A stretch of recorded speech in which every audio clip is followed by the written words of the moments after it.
안녕하세요. 오늘은 132쪽 37강입니다. 먼저 상염색체 유전. 염색체는 유전자가 들어있는데, 그러니까 유전자의 본체가 DNA죠. 그러니까 염색체 속에 DNA가 들어있는데, 그 염색체는 상염색체도 있고 성염색체도 있고, 성염색체는 X, 사람 경우에 X와 Y, 그래서 성별을 결정하고, 물론 성염색체도 일부 유전자가 있죠. 특히 정록생명, X염색체상의 유전자가 있습니다. 그리고 이제 대부분의 유전자는 상염색체상이 있는데, 먼저 그 상염색체 유전에서 이제 단일인자 유전이라는 것과 다인자 유전이라는 것이 있는데, 물론 다인자 유전은 뒤에 나오는데 이제 간략하게 설명하면 오른쪽 잠깐 가겠습니다. 이름에서 알 수 있듯이 단일인자 유전은 유전자가 한 쌍입니다. 유전자가 한 쌍. 다인자 유전은 여러 쌍이죠. 두 쌍 이상.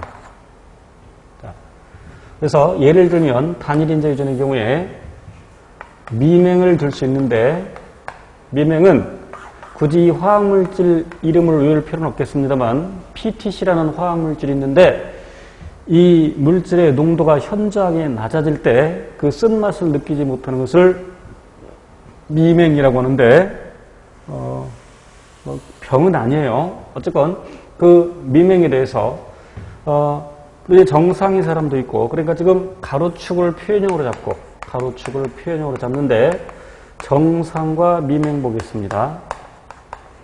그래서 가로축 표현형, 세로축 개체수, 이런 그래프를 그릴 때 정상인 사람 그리고 미맹인 사람, 자, 이와 같이 유전자가 한 쌍, 그래서 이와 같이 불연속적인 그래프를 그리게 되죠. 불연속적인 그래프. 그러니까 표현형에 따른 개체수 그래프가 이와 같이 불연속적인 그래프란 얘기입니다. 이 그래프만 가지고서는 우열을 알 수가 없습니다. 이렇게 나타나 있을 때 보통 사람들이 잘 모르는 사람, 처음 공부하는 사람들은 미맹이 열성이네. 물론 미맹이 열성인 건 맞아요.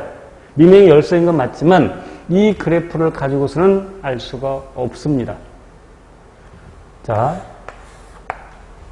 다지증을 보면 정상인 사람이 있고 다지증인 사람이 있고, 물론 다지증은 한 손에 손가락이 하나 더 있는 거죠. 그러니까 양손, 양발에 모두 하나씩 더 있을 수도 있고, 어느 한 손에만 또는 어느 한 발에만 아니면 두 손에만 이렇게 각각 하나씩 더 있을 수도 있는데, 어쨌건 다지증, 쉽게 말하면 손가락이 하나 더 있다고 생각하면 돼요. 만약에 왼쪽 그래프에서 미맹이 열성임을 알 수 있다면 오른쪽에서 다지증이 열성이어야 되죠. 그러니까 우성 열성이 많고 적음으로 따지는 게 아니에요. 자, 테이스트에서 정상 유전자를 라지 T, 미맹 유전자를 스몰 t 이렇게 나타낼게요. 그럼 물론 열성이지만 그러나 이 그래프에서는 알 수 없다. 그럼 정상인 사람은 라지 T, T도 있고 라지 T, 스몰 t도 있고. 그래서 우열이라는 것은 이와 같이 대립 유전자가 서로 다를 때 둘 다 표현되는 것이 아니라 하나만 표현되죠. 이때 표현되는 게 우성, 표현되지 않는 게 열성, 이렇게 얘기했죠. 그래서 많다고 꼭 우성이고 적다고 열성, 그건 아니에요. 자, 미맹이 물론 열성인데 더 적어요, 실제로. 그런데 다지증이 우성입니다. 이 경우에는 우성이 더 많죠. 이런 걸 조심하셔야 돼요. 유전자 빈도, 좀 어려운 개념일 수도 있는데, 유전자 빈도가 정상이 더 많습니다. 다지증 유전자보다. 그러니까 정상이 더 많은 거예요. 자, 이번에는 다인자 유전을 간단히 살펴보면, 다인자 유전은 역시 가로축 표현형 잡을 텐데 키로 가겠습니다. 세로축 개체수. 어느 한 남자 고등학교에 키 제일 작은 녀석이 160이라고 합시다. 제일 큰 녀석이 190이라고 합시다. 그럼 이 학교에는 160부터 190까지 골고루 있겠죠. 대개 이와 같이 정규 분포 곡선을 그리게 되죠. 그래서 다인자 유전은 연속적인 그래프라고 표현은 합니다만은 완벽한 연속적일 수는 없죠. 길이에 있어서 길이가 완벽하게 연속적일 수는 없죠. 그러니까 161이 있다고 쳐요. 그럼 160.1이 있겠죠? 그런데 160.1인 사람이 있어. 그러나 160.08인 사람이 없을 수도 있잖아. 완벽하게 연속적이긴 않지만 그냥 대략 이렇게 표현하고, 그러니까 대략 이렇게 정규 분포, 다시 정규 분포 곡선을 그린다는 얘기입니다. 나중에 되어서 구체적으로 볼게요. 그리고 이러한 다인자 유전은 왜 이렇게 나타나느냐? 여러 쌍의 유전자가 관여하기 때문에. 단일인자 유전은 한 쌍, 다인자 유전은 여러 쌍. 그래서 키, 피부 색깔, 지능 지수, 체중 이런 것들이 다인자 유전을 따릅니다. 물론 이 다인자 유전은 환경의 영향을 받기도 하죠. 피부 색깔을 예를 들겠습니다. 어렸을 때는 뽀얀 피부가 나이가 들면서 주근깨 생기고 김이 생기고 그렇죠. 그래서 다인자 유전은 환경 영향을 받기도 한다. 자, 그런데 여기서 조심할 것은 뒤에 ABO식 혈액형 곧 나옵니다만 ABO식 혈액형의 경우에는 ABO식 혈액형을 지금 미리 설명드리겠습니다. 여기서 이미 앞에서 항체할 때 그러니까 면역 반응에서 ABO식 혈액 간단히 나왔었는데 ABO식 혈액형 네 종류가 있죠. A형, B형, AB형, 그리고 O형 이렇게 네 종류가 있는데 응집원의 종류에 따라서 그래서 A형인 사람은 응집원이 이렇게 있고 물론 제가 하나만 그랬습니다만 여러 개 있습니다. 여러 개. 그리고 그래서 응집원 A가 있고 B형은 응집원 B가 있고 응집원 B를 네모나게 표시하겠습니다. 물론 여러 개 있습니다. AB형은 응집원 AB가 아니라 A와 B. 그러니까 만약에 응집원 AB라는 것이 있다면 A와 B의 중간 형태 이런 것이 있겠죠. 그래서 중간 유전에 해당할 수 있으나 이런 게 없다 그랬어. 그래서 응집원 A와 B를 둘 다 가지고 있다. 응집원 A와 B를 둘 다 가지고 있다. A와 B를 둘 다 가지고 있다. 그리고 O형은 응집원이 없죠. 응집원이 없습니다. 물론 이제 응집소까지 보면, 물론 이제 응집소 가지고서 이름을 지은 건 아니지만 A형에는 응집소 베타, B형은 알파, AB형은 없고 O형은 알파, 베타를 둘 다 갖고 있고 이렇게 외웠죠. 이미 알고 있죠. 자, 그럼 이때 그 유전자는 자, 여기 지우고 갈게요. 자, 원칙적으로 IA, IB, 그리고 스몰 i 이렇게 씁니다. 세 종류 유전자가 있어요. 같다는 뜻은 IA와 IB가 같은 표현형을 발현하게끔 한다는 뜻이 아니라 우열관계가 없다는 뜻입니다. 그리고 우열관계 있을 때 예를 들어서 여기 정상과 미명에 대해서 우열관계 이렇게 표시하죠. 정상, 그 다음에 미명 유전자 있으면 이렇게 표시하죠. 그래서 정상 유전자가 우성, 미명 유전자 열성 이렇게 표시하는데 이게 이퀄 표시를 했다는 이런 우열관계가 없다는 뜻입니다. 그리고 스몰 i는 각각에 대해서 열성이죠. 자, 그래서 여기다 표시할게요. IA 동형접합, IA와 스몰 i, 즉 이형 접합, 그럼 A형이 되겠죠. A형이 되고, IB 동형접합과 IB 스몰 i. IB와 스몰 i를 보면 스몰 i 열성이니까 발현이 안 된다는 거예요. 그러니까 B형이라는 얘기죠. AB형은 IA, IP 이렇게. 그리고 스몰 i 두 개 있으면 O형. 그래서 인간 ABO식 혈액에서 인간에게 인간 집단에서 유전자는 세 종류, 물론 이렇게 원칙을 쓰지만 편의상 A, B, O로 나타내기도 합니다. 편의상. 그래서 유전자는 전부 세 종류가 있는데 한 개체, 한 사람이 갖고 있는 유전자는 각각 두 개씩이죠. 그러니까 다인자 유전이야, 단일인자 유전이야. 다인자 유전은 한 사람이 여러 쌍의 유전자를 갖게 됩니다. 예를 들어서 피부 색깔 관련해서 어떤 사람이 AA, B, 스몰 b, 라지 D, 스몰 d 이렇게 있다고 칠 때 한 사람이 여러 쌍의 유전자를 갖게 돼. 이게 다인자 유전이야. 그런데 ABO식 혈액형은 한 사람이 유전자 2개씩 갖게 돼. 한 사람이 유전자 2개씩. 그러니까 다인자 유전이 아니라 단일인자 유전이죠.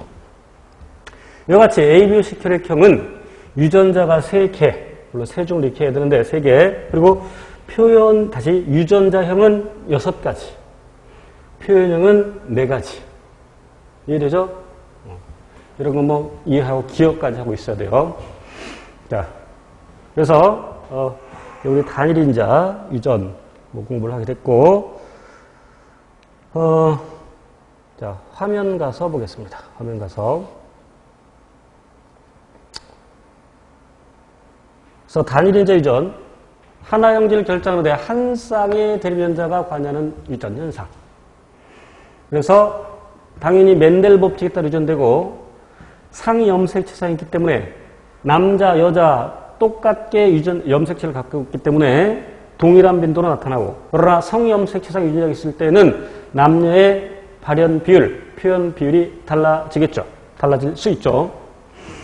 유전자 한 쌍이 관여하기 때문에 가계도 분석하기가 용이합니다. 그런데 다인자 유전은 여러 쌍의 유전자가 관여하기 때문에 가계도 분석하기가 매우 어렵겠죠. 예를 들어서 이 미맹과 관련해서 A부터 Z까지 26쌍이 관여한다고 하면 어떤 조합에 의해서 정상 나오고 어떤 조합에 의해서 미맹 나오는지 파악하기가 매우 어렵죠. 자, 그리고 상염색전이 굳이 외울 필요 없습니다. 그냥 한 번 정도 읽어보시면 되고, 이제 성염색체 유전은 대표적인 정록생맹, 그건 외워야 돼요. 그건 뒤에 가서 다시 다루도록 하겠습니다. 그 밑에 ABOC 혈액형 설명드린 거 있으니까 쭉 같이 보시고 스스로. 자, 물론 133쪽의 표도 설명드렸으니까 넘어가겠습니다. 자, 그런데 ABOC 혈액형 칠판 다시 볼게요. 칠판 다시 보면 여기 대립관계가, 예를 들어서 미맹에서는 대립관계가 한 번 나타나죠. 근데 여기서는 이렇게 여러 번 나타나죠. 그래서 이런 것을 복대립유전이라고 합니다. 복대립유전. 용어를 꼭 기억하셔야 돼요. 절대로 다인자 유전이 아니다. 이걸 기억하셔야 돼요. 다인자 유전이 아니다.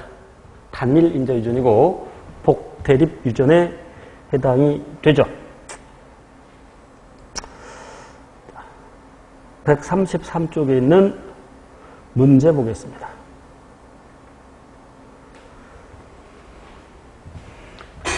어느 가족의 ABOC 혈액형 가계도인데 이 부부가 자녀를 한 명 더 낳는다고 가정할 때 B형이면서 아들일 확률. B형이면서 아들일 확률. 자, 그럼 여기 AB형 유전자가 그냥 편의상 A와 B로 나타낼게요. 그럼 A형은 다시 유전자 A를 갖고 있어야 되죠. B형 B 갖고 있어야 되죠. 그럼 이 O형이 나왔다는 얘기는 유전자형이 OO라는 얘기고, 그럼 O 하나, 아빠 하나는 엄마한테 받았다는 얘기고, 얘가 A형인데 그럼 아빠한테 유전자 A 받고 엄마한테 O 받고 이렇게 되겠죠. 자, 그런데 물론 실제 문제 풀 때는 지금 요 둘째 아이까지 유전자를 굳이 알 필요는 없죠. 얘 알면 되죠. 부모의 유전자를 알면 이제 네 번째 아이 나왔을 때 B형이면서 아들이 나올 확률, 그럼 그러니까 B5 중에서 B가 올 확률 2분의 1, 이게 O가 올 확률 2분의 1 이렇게 되겠죠. 그리고 아들일 확률 2분의 1이죠. 그죠? 그런데 서로 영향을 주지 않죠. 이해돼? 물론 이제 요거 계산할 때 4분의 1 계산할 때, 그러니까 여기 2분의 1분의 여기 그러니까 B5 와야 되죠. B5. 그럼 둘 중에 B 올 확률 2분의 1.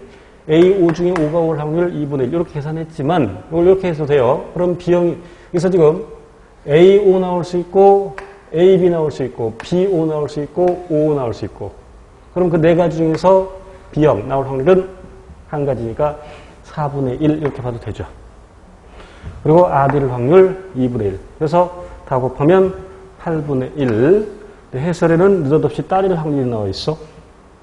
왜 그랬나 모르겠어. 아들일 확률이죠.